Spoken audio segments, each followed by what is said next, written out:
সমস্ত শূন্যপদ পূরণের দাবিসহ কয়েক দফা দাবিতে রামপুরহাট শহরে বিক্ষোভ মিছিল ও সভা।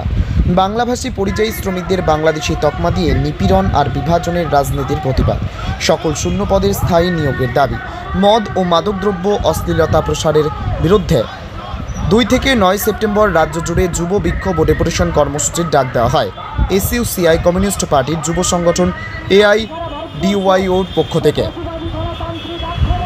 সেই প্রেক্ষিতে 3রা সেপ্টেম্বর বুধবার সংগঠনের বীরভূম জেলা কমিটির আহ্বানে রামপুরহাট শহরে যুব বিক্ষোভ মিছিল সংগঠিত হয়। মিছিল শেষে নেতৃত্বের বক্তব্য, স্বাধীনতা পরবর্তী ভারতবর্ষে বেকার যুবকদের সংখ্যার হার আজ সর্বোচ্চ। কাজের আশায় হাজার হাজার যুবক আজ পরিযায়ী শ্রমিকে পরিণত। সেখানে গিয়েও জীবন জীবিকার কোনো নিশ্চয়তা নেই।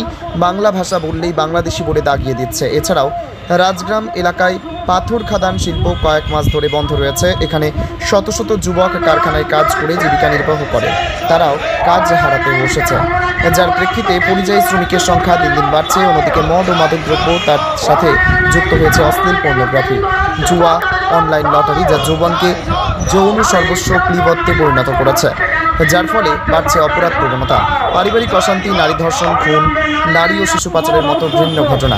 সেই সমস্ত ঘটনার পরিপ্রেক্ষিতে যুব বিক্ষোভ মিছিল প্রদর্শন বলে সংগঠন সূত্রে জানা যায়। এদিন বিক্ষোভ মিছিলে নেতৃত্ব দেন যুব সংগঠনের রাজ্য কমিটির সদস্য সেলিম মল্লিক, জেলা সম্পাদক সেমিম আখতার ও জেলা সভাপতি হেমন্ত রবিদাস সহ অন্যান্য নেতৃবৃন্দ।